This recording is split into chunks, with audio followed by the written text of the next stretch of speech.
Dobrodošli v oddaji Pregled tedna. Poglejmo si tokratno dogajanje v slovenski Istri in širše.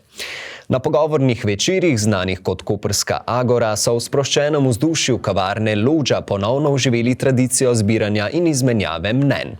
Z osredotočenjem na aktualne teme so si prizadevali krepiti občutek skupnosti in spodbujati dialog. Na prejšnjem dogodku je razprava potekala o potrebi po stalni razstavi primorskih likovnih umetnikov. To je služilo kot izhodišče za glavno temo tokratnega večera, skupni kulturni projekti istrskih občin. Realnost, vizija ali utopija. Utopija je nekaj absolutno nujnega. Brez utopije ne bomo prišli popolnoma nikamor. Jaz sem se od pesnika Cirila Zlobca naučila to, rekel, vedno moraš verjeti v utopijo, zaradi tega, ker če ji boš dodala kanček skepse, boš prišla do sprejemljive resničnosti. In tega pravila se jaz držim zaradi tega, ker se mi zdi, da v življenju v nekaj treba verjeti. Če ne verjameš v nič, je izjemno težko delati kakršen korak. Vizija je izjemno pomembna zaradi tega, ker brez vizije tako ne prideš nikamor.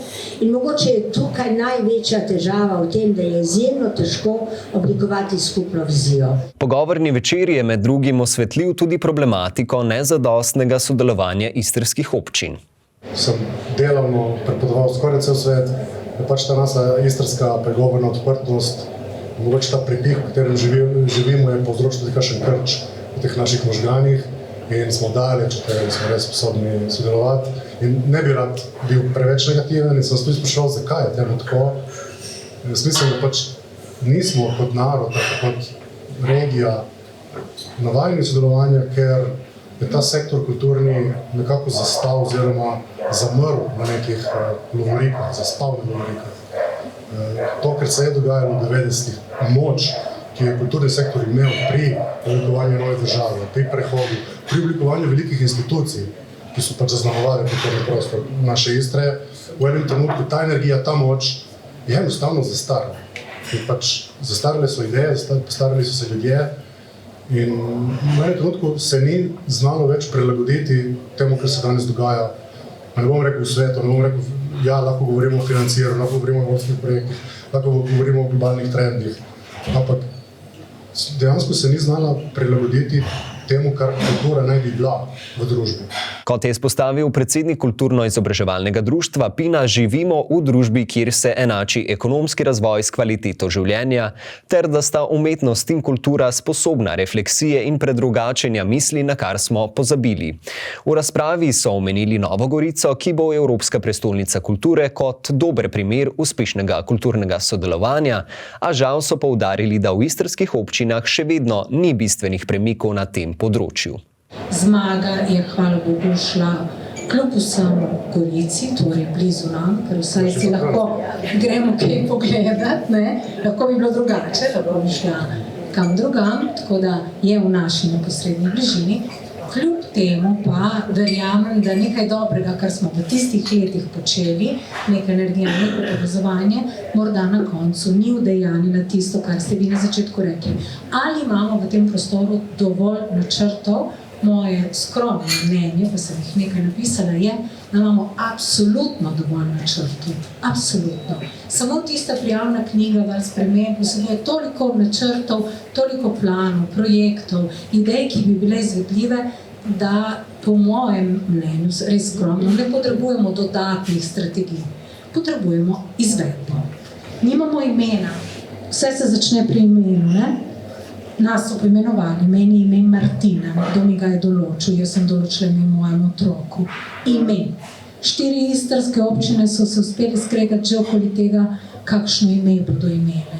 Nimamo statusa, ne vemo, če smo regija, nismo regija, kaj smo?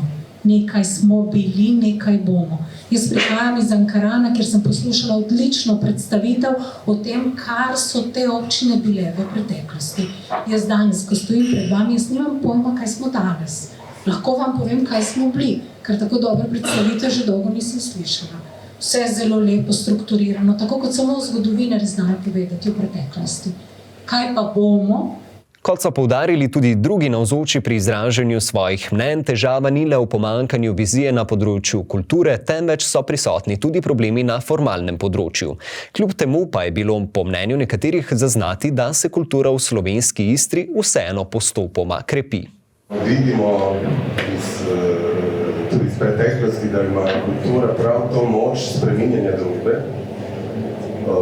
In ni nujno, da to prihaja vse iz strani nekih formalnih inštitucij ali občin, ampak je treba, to prihaja ponavadi vedno od kulturne sfere in mislim, da se je na tem področju kultura začela krepiti oziroma zavedati sama sebe, preizpraševati sama sebe tudi tukaj v slovenski Istri. Tako da ravno te poskusi sodelovanja, če jih lahko mogoče vidimo kot manj uspešne ali neuspešne, so po mojem videnju sporožili neke družbene procese, torej premisleke, neke posledice, ki lahko dolgoročno pripeljejo do nekih sprememb. Pomemben mejnik predstavlja lokalni program kulture, kjer kulturni ustvarjalci povzamejo dolgoročne načrte za posamezno občino. Kljub temu pa številni od teh načrtov ostajajo neizpeljani do konca. Torej ti nekaj narediš, po nečem strmiš, potem tega ne sprejmeš, ne podpreš in se ne predstaviš suvereno kot zmagovalec tiste nagrade, česarkoli že. Tokrat je šlo za kulturo. Naslednjič bo šlo za nekaj drugega. Kje je naša suverenost? Kje je ta pokončnost? Mi imamo bajke, imamo mitologijo o Istri, imamo mitologijo o odprtosti, o tem, da smo gostoljubni in tako naprej, in imamo mitološko pripoved trenutno o tem, da smo pripravljeni in da podpremo naše mlade in naše ideje. Če smo bili tisti krat, jaz pa Borut mladi, joj mene, jaz jih imam 47. Tako. In če je bilo potrebno podpreti naju dva, pa nas niso, pa so nas raje obglavili, meni ni tako zanimivo, da so nas obglavili. Zanimivo mi je, kaj je to sprožilo. Zakaj te podpore ni bilo? Zakaj nek projekt gradiš 2 leti in pol ga sam pokoplješ? Če pa to ni norost, pol ne vem, kaj je. Razprava na koprski Agori je ponovno osvetlila pomen kulture kot temelja za razvoj skupnosti, vendar tudi razkrila številne izzive, s katerimi se soočajo istrske občine. Čeprav je istrska kulturna strategija Kultura Pika pomemben korak naprej, ostaja vprašanje, kako teoretične ideje prevesti v konkretne projekte in uresničiti zastavljene cilje.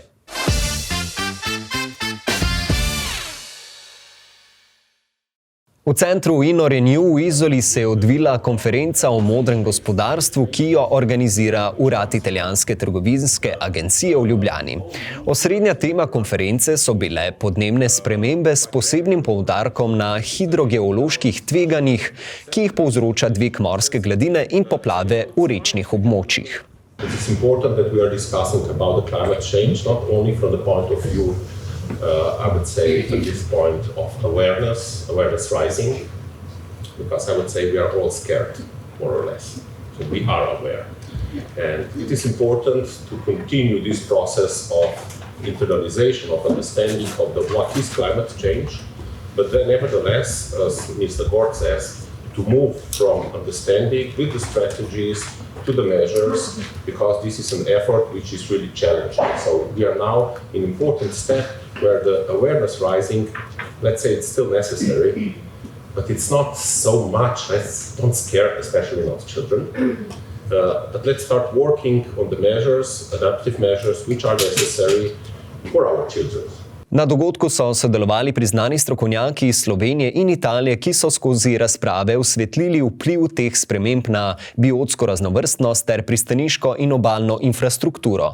Med glavnimi poudarki so bili preventivni ukrepi, tehnike za ublažitev negativnih posledic in dobre prakse, ki jih je mogoče vključiti v dolgoročne razvojne načrte. All the infrastructure we are currently constructing has to be at the end of this lifetime ready for the climate of that lifetime. Of course, we are in water management, I'm in water management, and if you are constructing the infrastructure for the water management, then you are constructing for the infrastructure for the next at least 50 years, probably 100 years. In Ljubljana, we have bypass of Ljubljanica River, which is 240 years old. In Italy, you have several structures which were built by Romans. So we are talking about thousands of years. Well, this is scary, which means that we nevertheless have to be focused on the future and develop our infrastructure, aiming to be ready for the pressures, for the load of the weather, for the load of the climate, which will occur in the future. Poseben pomen je bil namenjen analizi, kako dvig morske gladine vpliva na ekosisteme ter kakšne spremembe je pričakovati pri upravljanju obalnih in rečnih območjih. V ospredju so predstavili tudi rešitve, ki lahko pomagajo ohranjati ravnovesje med gospodarskimi interesi in zaščito narave. Konferenca je pomemben pokazatelj pri spodbujanju sodelovanja med državami in sektorji, ki se soočajo s skupnimi izzivi, ter pri iskanju trajnostnih rešitev za prihodnost.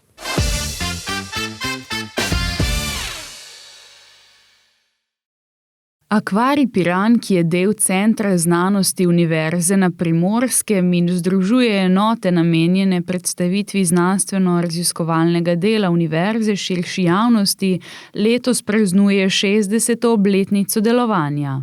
Verjetno je bilo najbolj razburkanih prvih tistih 10 let, od tega, ko je bila ta pobuda po ustanovitvi akvarija že leta 1958, potem do ustanovitve društva akvaristov Slovenske obale, ki so nato leta 1964 ustanovili akvarij Piran in ga odprli za javnost. V akvariju prebiva okoli 140 različnih vrst organizmov podmorskega sveta severnega Jadrana, najbolj zastopane pa so ribe, ki jih je okoli 60 vrst. Mi ga vidimo kot zelo pomemben člen v tem od raziskovanja do izobraževanja, do tega stika z javnostjo, saj smo nekako vpleteni v veliko dejavnikov in se nekako dotikamo vseh področjih kot nekakšno stičišče. Zelo veliko nam pomeni tudi ta možnost, da mi vse to, kar vidimo, torej te raziskave, kar sodelujemo z drugim, to lahko potem nekako prevedemo, pretvorimo in pokažemo ljudem. Ob 60. obletnici so izdali še posebno jubilejno znamko in razglednico, za kateri so izbrali motiv modre rakovice, o kateri so v preteklih mesecih veliko govorili, saj gre za tujerodno vrsto iz Severnega Atlantika, ki ribičem s svojim hitrim širjenjem povzroča nemalo preglavic. Delali bi seveda radi na kvaliteti, da ponudimo obiskovalcem čim več, da vpletamo tudi čim več raziskovalnih vsebin notri akvarija, tako da lahko tudi pol naravi vračamo, skrbimo, da jo ohranimo in pač tudi delamo dober zgled potem še za vse ostale.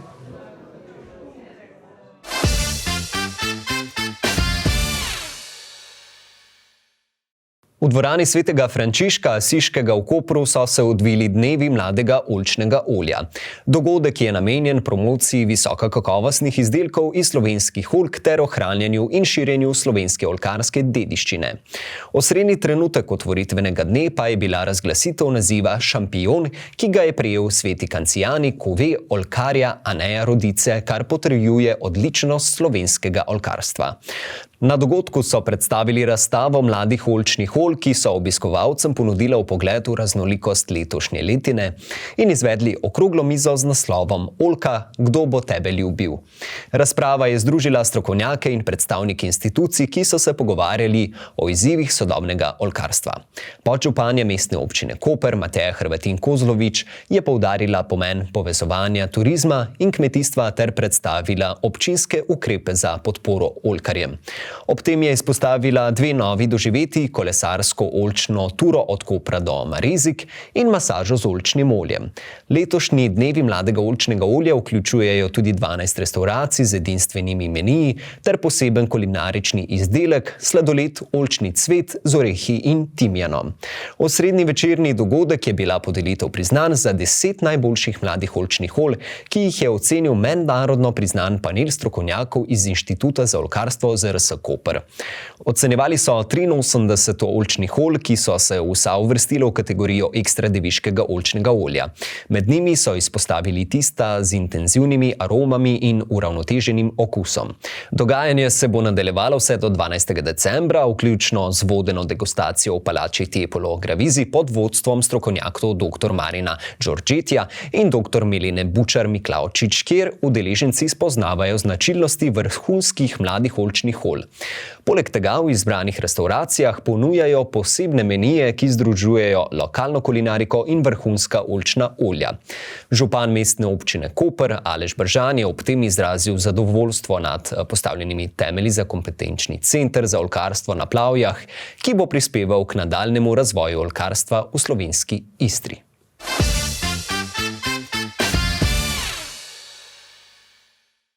Z 11. aprilom 2025 bo Fakulteto za humanistične študije Univerze na Primorskem vodil novo izvoljeni dekan profesor dr. Aleksander Panjek, ki trenutno deluje kot predavatelj na oddelku za zgodovino in prodekan za študijske zadeve. Njegovo raziskovalno delo se osredotoča na ekonomsko zgodovino in zgodovino podeželja. Na rednih volitvah dekana, ki so potekale 27. novembra s predčasnim glasovanjem 21. novembra, je bila skupna volilna udeležba 29,86%.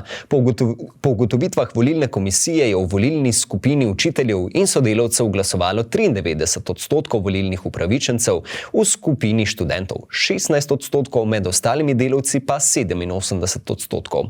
Skupno je glasovalo 132 upravičencev. Profesor dr. Panjek je na volitvah prejel več glasov kot njegova protikandidatka, docentka dr. Zrinka Milevsnič, in s tem dosegel potrebni prag za izvolitev. Senat Univerze na Primorskem, Fakultete za komunistične študije, je 28. novembra 2024 potrdil rezultate volitev in rektorici predlagal njegovo imenovanje za dekana v mandatnem obdobju od 11. aprila 2025 do 10. aprila 2029.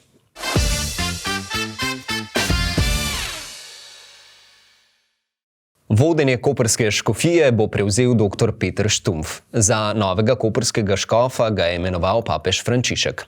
Dr. Štumpf, rojen 28. junija 1962 v Murski Soboti, izhaja iz župnije Beltinci. Osnovno šolo je obiskoval doma, nato pa je nadaljeval izobraževanje na srednji verski šoli v Želimjah in kasneje maturiral na gimnaziji Poljane v Ljubljani. Po noviciatu pri Salezijancih je študiral na Teološki fakulteti v Ljubljani in nato v Torinu, kjer je diplomiral iz mariologije. Leta 1990 ga je mariborski škof dr. Franc Kramberger posvetil v duhovnika. Z imenovanjem bo dr. Štumpf postal 4. koprski škof ordinarij po reorganizaciji in razširitvi škofije. Prvi redni škof v Kopru je bil dr. Janez Jenko, ki je škofijo vodil od leta 1977. Leta 1987 ga je nasledil magister Metod Pirih, medtem ko je papež Janez Pavel II. Leta 2000 imenoval dr. Jurija Bizjaka za prvega pomožnega škofa, ki je bil posvečen istega leta in leta 2012 postal ordinarij koprske škofije.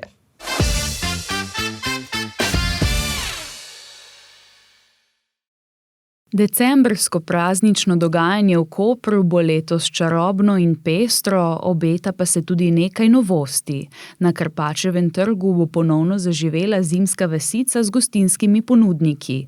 V taverni bodo mesto za vikende popestrili koncerti, nasproti odra pa bodo najmlajši lahko oddali pošto za božička. Letos so ob morju razširili tudi drsališče. Na Ukmerjevem trgu pa novost, in sicer zabaviščni park s panoramskim kolesom. Smo pripravili tudi zgodbo, ki navdihuje obisk Čevljarske ulice, mesto pripoveduje pravljico. Pripravili smo 3 nedelje v adventu, adventne sprehode po koprskih palačah. Program nadgradili tudi za naše najmlajše, in sicer tako, da otrokom ponujamo 3 brezplačne gledališke predstave v gledališču Koper. Vsem osnovnim šolam mestne občine Koper omogočamo brezplačno drsanje na drsališču ob morju, vključno z avtobusnim prevozom. Želimo, da tudi otroci doživijo ta čarobni december. 3 adventne decembrske nedelje bodo na sporedu tudi adventni sprehodi, tokrat v 3 jezikih, v slovenščini, italijanščini in hrvaščini. Posebno pozornost pa so letos namenili tudi Čevljarski ulici, saj je cilj usmerjanje tokov nazaj v mestno jedro. Povezali smo se z Mladinsko knjigo, ki je bila naša ideja tako zelo všeč, da so nam odstopili avtorske pravice. Ilustracije Jelke Reichmann, 10 izložb smo uredili v mestnem jedru in na njih napisali poezije. Kot boste videli, so to poezije iz antologije Rasta in Jelka. Dogajanje so danes otvorili na Titovem trgu s prižigom lučk, ki je potekal v sodelovanju z Gledališčem Koper. Pripravili so predstavo, ki nagovarja k solidarnosti, sočutju in prijateljstvu. Zelo navdihujoče se nam je zdelo, da uporabimo Pretorsko palačo kot našo scenografijo. Napisala sem zgodbico, v kateri se lahko predstavijo plesalci, pevci, otroci, ki lahko nas navdihujejo in navdihujejo tudi druge otroke. Igralci našega gledališča, Mak Tepšič, Igor Štegulak, Anja Drnovšek, zraven pa seveda Siniša Bukinac, ki je to koreografiral, in Tinkara Kovač, in Kaja Uršič, plesalka. Mi pa se zavedamo sporočila, ki ga želimo dati. To je sporočilo o tem, da morajo otroci misliti, resnično pomisliti na vse otroke, ki živijo danes v vojni, ki živijo sami, osamljeni, pa ne samo otroci, vsi ljudje, in da naj pišejo Dedku Mrazu junaške želje oziroma plemenite želje, v katerih želijo vse dobro drugim ljudem. Finančni plan projekta Fantazima znaša 230 000 evrov, na zavodu pa se nadejajo velikega obiska.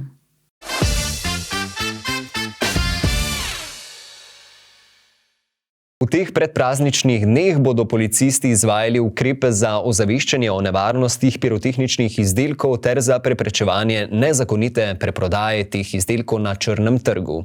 S tem nadaljujejo dolgoletno preventivno akcijo Bodi zvezda, ne meči petard, ki uspešno spodbuja javnost, zlasti mlade, k odgovornemu ravnanju in zmanjšanju uporabe pirotehnike. Policija Policijske uprave Koper letos že od oktobra prejema številne prijave zaradi uporabe pirotehnike, zlasti na lokacijah, kjer se zbirajo mladostniki. Do zdaj so zasegli več kosov prepovedane pirotehnike, podobno kot lani, ko so zasegli 866 petard F1. Prav tako opažajo porast škode povzročene na javni infrastrukturi, kot so parkomati, koši za smeti in poštni nabiralniki. Policija opozarja, da je uporaba ognjemetnih izdelkov dovoljena le med 26. decembrom in 1. januarjem. Njihova prodaja pa od 19. do 31. decembra. Prepovedana je uporaba izdelkov v strnjenih naseljih, bolnišnicah, prevoznih sredstvih in na javnih prireditvah.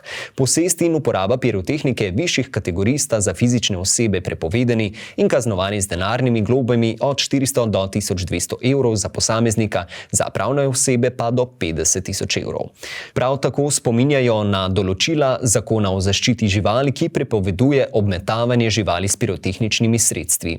Sloganom Letos pokamo le od sreče policija poziva k popolni opustitvi pirotehnike, s čimer bi zmanjšali nevarnosti poškodb, trpljenje živali in onesnaževanje okolja.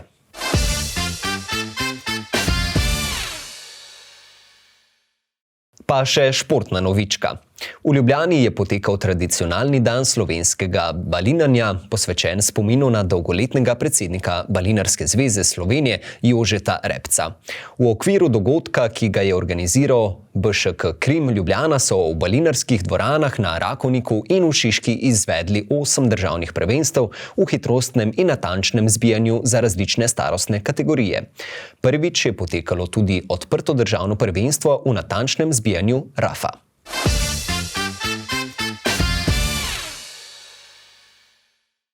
Na 1. decembrski dan je koprski mandrač presenetil prav poseben obiskovalec, delfin.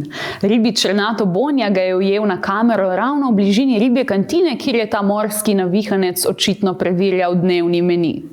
Zdi se, da si je vodni gurman zaželel konkreten obrok, morda celo kakšne sveže morske specialitete.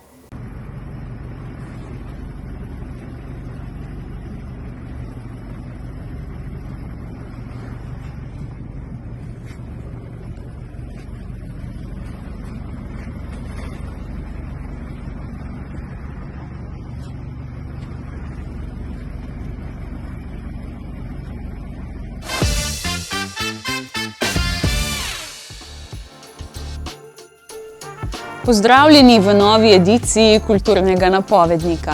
Poglejmo dogajanje v naslednjih dneh. 7. decembra se bodo dogodki začeli ob 18. uri v avditoriju Portorož, kjer bo na ogled otroška plesno-cirkuška predstava Snežinka Belinka, ki jo predstavlja produkcija Cirkus Star. Istega večera ob 20. bo v parku Pietro Coppo v Izoli koncertni večer v sklopu Ledenega otoka, kjer bosta nastopila Modesto in Klapa Solinar. 8. decembra lahko prisluhnete dobrodelnemu koncertu, ki ga prireja Bandit Orkestra. Glasbo bodo posvetili letos preminuli jazz glasbenici in saksofonistki Mateji Filipčič. Pričetek ob 19. uri. 9. decembra ob 18.30 bo v osrednji knjižnici Srečka Vilharja v Kopru literarni dogodek. Vasja Bratina, dobitnik listine Pont, se bo pogovarjal z Dijano Pungeršič, kar obeta zanimivo razpravo o literaturi. 10. decembra ob 11. bo avditorij Portorož gostil koncertno uprizoritev 4-letni časi Antonija Vivaldija v izvedbi komornega ansambla Sette Novecento. 11. decembra prav tako v avditoriju Portorož si boste ob 18. lahko ogledali ukrajinski klasični balet z božično baletno pravljico, kjer bodo uprizorili odlomke iz znamenitega Hrestača. 12. decembra se bo ob 18. v Centru mladih Koper odvijal še en dogodek iz cikla predavanj Svetovi za široko zaprtimi očmi. Tokrat bo Nina Petek z oddelka za filozofijo Filozofske fakultete Univerze v Ljubljani predstavila pojmovanje sanj v budizmu.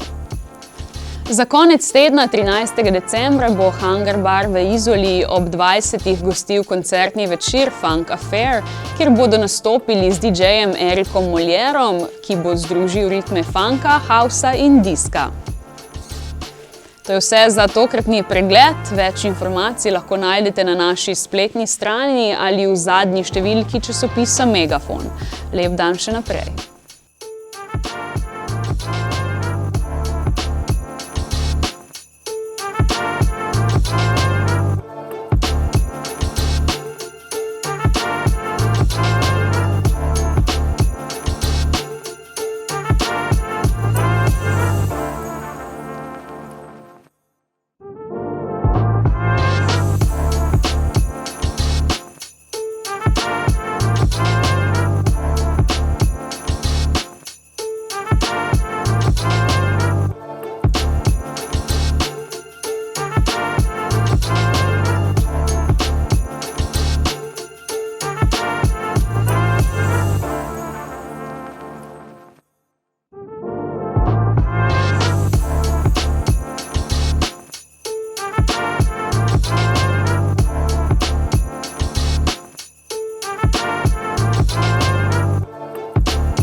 To je bilo za danes vse. Hvala, da ste bili z nami in nasvidenje do prihodnjič.